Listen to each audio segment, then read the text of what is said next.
Welcome to This Old Dollhouse. Today I've got a little bit of a story. So I need to build a spiral staircase. I need to route some electrical. I need to put flooring on the second floor.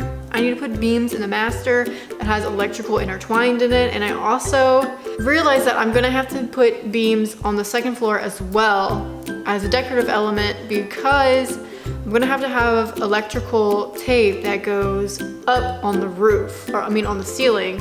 So I'm gonna have to cover that somehow. So I figured we'll just do some decorative beams. So let's get started. Could have done it the really easy way and just did this, but sometimes not the smartest. So I have this list of stuff that I wanna do, but like I had to figure out, okay, what do I do first? So before I get started with any of this, before I start cutting anything, I'm going to do a sketch of the ceiling. So I'm gonna do a ceiling plan.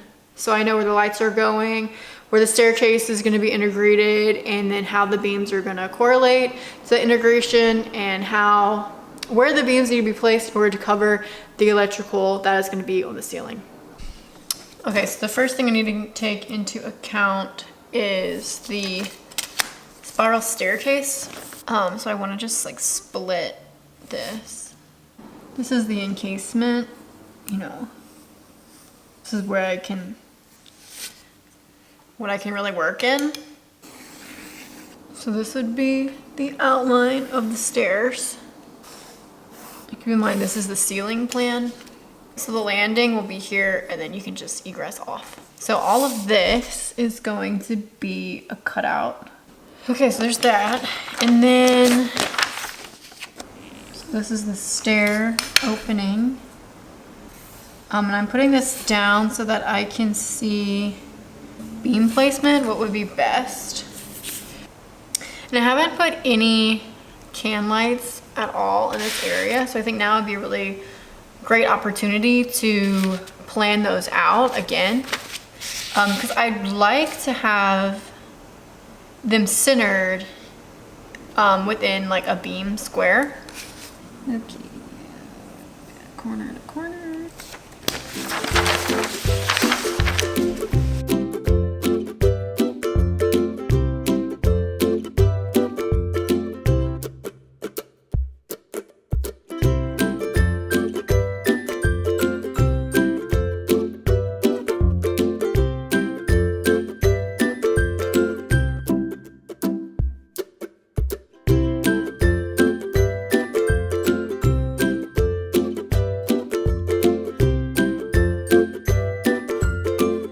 So now I'm going to make a wall covering, and I am using crescent board, which is good for painting.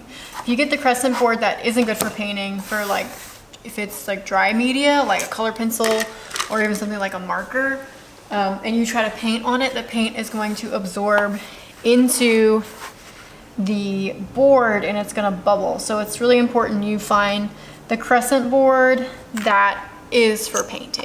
Very important. So I've measured out the walls and now I'm just going to cut this board to size. Okay, so I've cut this board out. You can see on the back side it says Crescent. So that is the name of the brand, not the type of board this is. So what I do is I'm lining it up on this wall so that I can then cut out this door frame. I'm just going to draw the outline.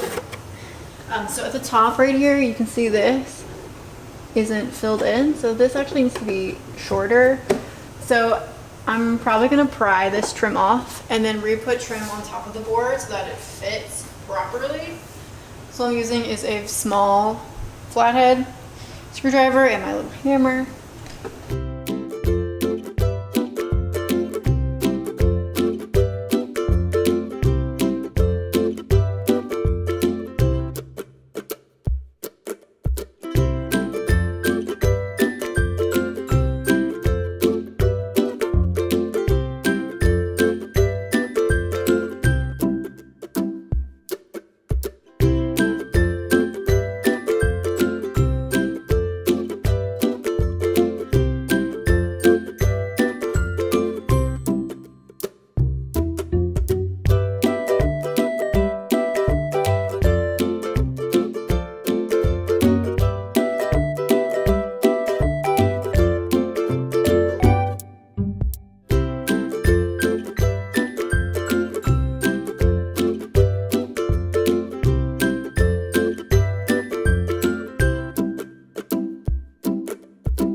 So here is the living room.